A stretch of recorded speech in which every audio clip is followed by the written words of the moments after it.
Well, at the Greenbrier Classic, they're getting ready for some great golf and some big name concerts too. Eyewitness News reporter Kennie joins us live now from the Greenbrier with more. Kennie, a full slate of activities. Jen, you hit it right on the head. This is much more than just a golf tournament, and that is perhaps, well, I'll go farther than that. That is the reason that many of these golfers have come to really grow enamored with this tournament, with this location, because not only are there plenty of outside events for fans to do, like the concert series, but there's a lot for the golfers themselves to do here with their families. It is a unique stop on the tour, and those amenities that the Greenbrier offers draws these golfers in. It's not the Greenbrier talking about the tournament, it's golfers themselves talking to other golfers about the tournament, and Jim Justice says that is one of the keys for why the field is so good this year. We'll be talking with Mark Martin in a moment about this field. But we touched on it. Concert series is the big attraction besides what happens out on the Old White TPC course, and the concert tomorrow on July 4th is Kennie Chesney. Kennie Chesney, one of the biggest stars in the world, probably the biggest country music star right now, and he is a major attraction performing live. Unfortunately, it doesn't always go smoothly. Let's show some video from a June 22nd event, Kennie Chesney live at Heinz Field in Pittsburgh, and there were, needless to say, some problems with that event. More than 70 arrested, 40-some inside the stadium where the concert was held, 20-some outside in the parking lots. All-day partying resulted in about 60,000 pounds of trash deposited on the Heinz Field parking lot. I asked Jim Justice if he has any concerns about what might happen at the Greenbrier concert over at the State Fairgrounds. Here's what he had to say. Any concerns if you hear that maybe the No Shoes Nation is coming into town and they're really fired up for Kennie Chesney?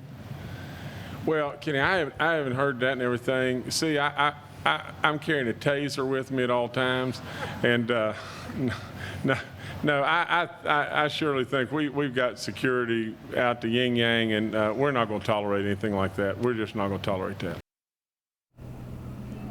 Jim Justice taking care of business himself, armed with a taser, going to maintain order at the Kennie Chesney concert. So it's Chesney tomorrow night, and it's Aerosmith, the big concert, Saturday night. Let's talk a little bit more about golf. Sports director Mark Martin joins me here just in front of the Spring House. Pro-Am's going on again today, Mark, and really big names on the course. The biggest name here at the tournament playing right now. Phil Mickelson, third year in a row he has been here, and he hopes the third time will be the charm. He has not made the cut the first 2 years, and I talked to Jim Justice on Monday, and of course Jim's a fan of all these guys, but he said, but if I did have a wish, he said it would be great to see in the final group on Sunday Bubba Watson and Mr. Mickelson. We'll see if that happens or not, but it's been drama at its best the last 3 years in the final day. He talked about, Jim Justice talked about, yes, they've had great champions here, but not champions that are at the forefront of the average sports fans' thoughts, maybe not even the average golf fans' thoughts. He said, yes, it would kick it up a notch as far as recognition and prestige to get a major name, a major champion,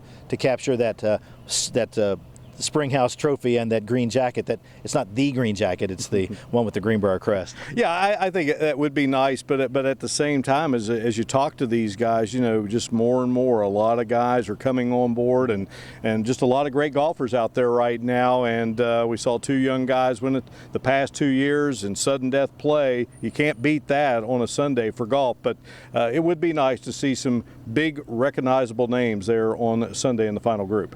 Or somebody shooting a 59 on the last day. Yeah, I talked to Stuart Appleby yesterday, and what a class guy, what a great champion to have for the inaugural Greenbrier Classic. And Stuart, I said, you know, just about everywhere you go, just about every building on the grounds here at the Greenbrier, you can see a picture of Stuart Appleby. I said, how does that make you feel? He said, I'm pretty proud to be that first champ. Yeah, he called it his second home. Australia, obviously, his native country, but he says this is his second home, as do many of these guys. Nick Faldo's building a cabin here. It's become a pretty popular style. Yeah, and as you look around, I think I can see why. I can see why. You'll be building your second home here soon. That's right. Win that lottery, brother, and we'll both build one.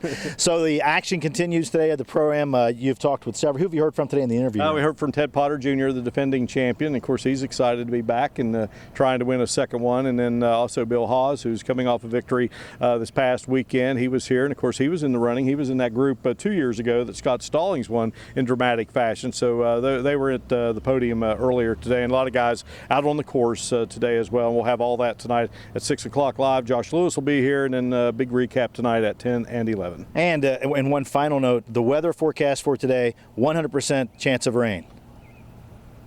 Good call. Thankfully, it is not raining right now. Reporting live from the Greenbrier with Sports Director Mark Barton, I'm Kenny Bass. Back to you. Kenny, thanks. And if you guys are building those cabins there, we'll all be down to visit very soon. Kenny and Mark, thank you both.